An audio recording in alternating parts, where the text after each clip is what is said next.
Hello and happy September. Welcome back to my channel. I'm pleased to have you here. Today we're talking about this card that I drew, disciple, and what does that mean? And more so, what does that mean to me?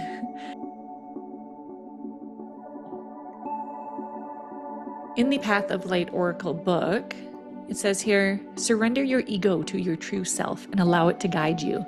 By becoming a disciple of your inner wisdom and following your inner ideal and callings wherever they lead, your life becomes a divine adventure filled with grace and growth.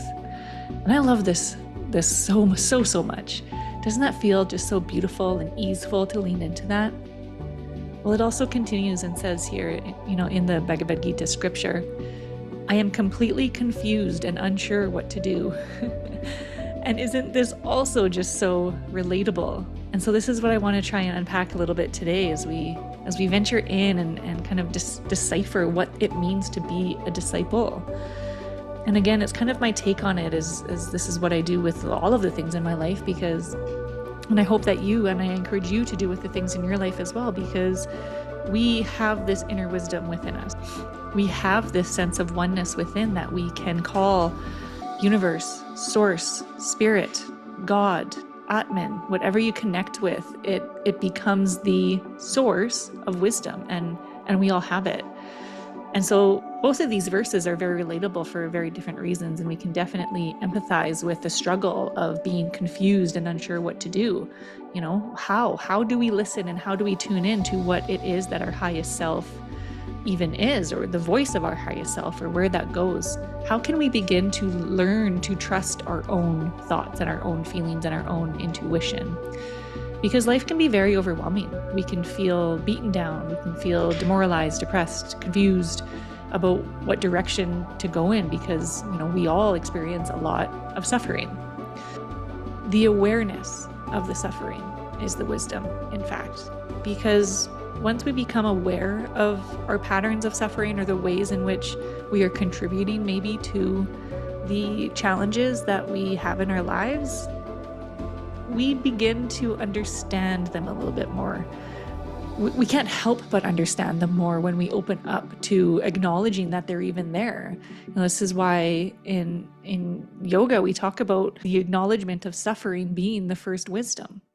Once you are aware of the things that you want to change or alter in your life, then you can build on the desire to do so. And when the desire is there, we can take action, or we can create the action that will change the pattern or alter the course into a more easeful and joyful and maybe a higher expression of ourselves.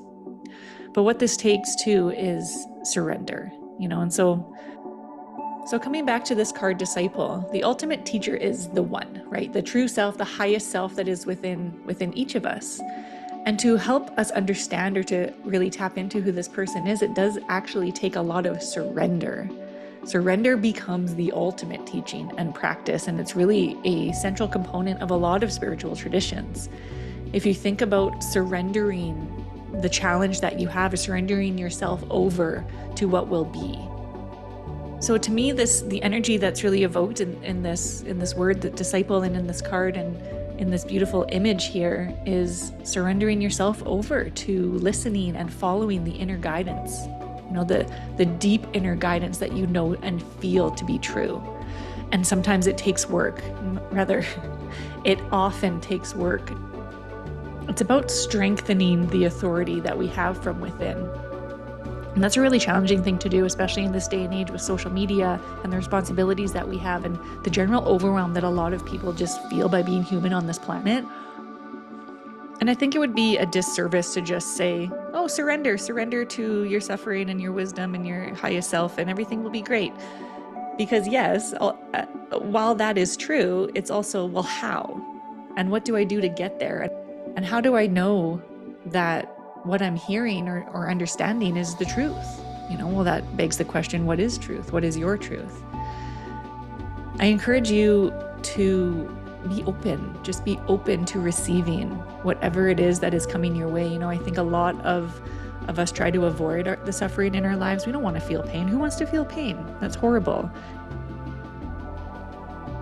But also with that comes the lessons and the learnings and the understanding of, and the curiosity of why is this pain here in the first place? And I think that the surrender lies underneath all of that. It is within it and underneath it, where when we can surrender to the feelings that we're having, the emotions that we're having, and trust that they're not going to be there forever, but in fact, it's an invitation for us to go inwards even more and to feel them, to heal them, to move through them, to digest them, whatever that looks like for you. Like some, for me, it's embodiment. For me, it's movement, it's dance, it's shaking, it's vocalizing, it's expressing. I heard yesterday in a little talk, the word expression being used as X pressure.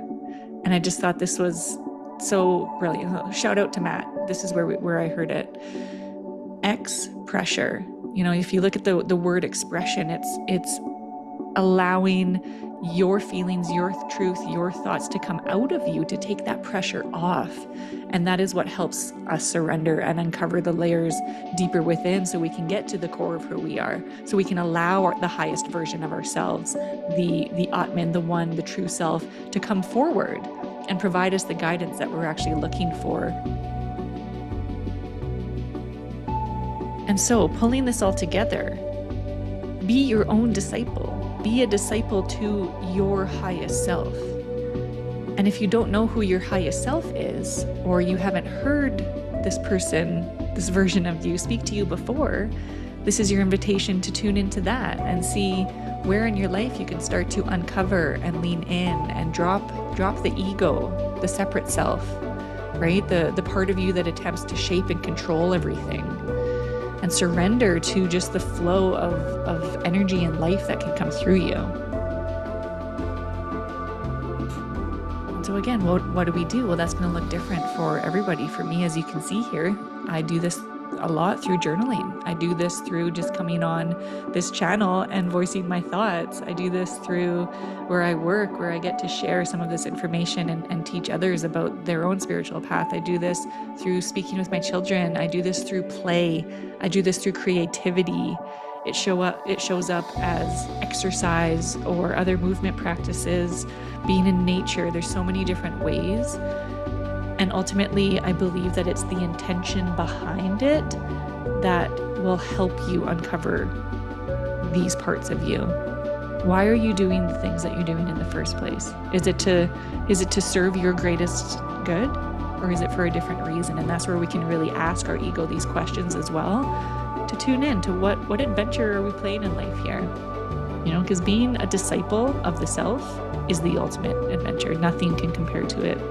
In fact, it's the reason you're here. Your purpose, as I've said multiple times, is to become the truest and greatest version of yourself. How can you commit to this adventure from this moment onwards and give it all of your heart and all of your soul? Be your own disciple. So that's the big question that I have for you today. I'd love to actually hear maybe some of the practices that you have that help you tap into your highest self. And we can create, this beautiful list in the comments of what this means to you. And curious what being a disciple of the self means to you too. I'd love to actually keep this conversation going as I stumble over my words a little bit here, but it's an interesting topic. I'm sitting in it for myself. I'm looking forward to exploring it. I hope you do too. And we'll see you again really soon for another video. Thanks for being here.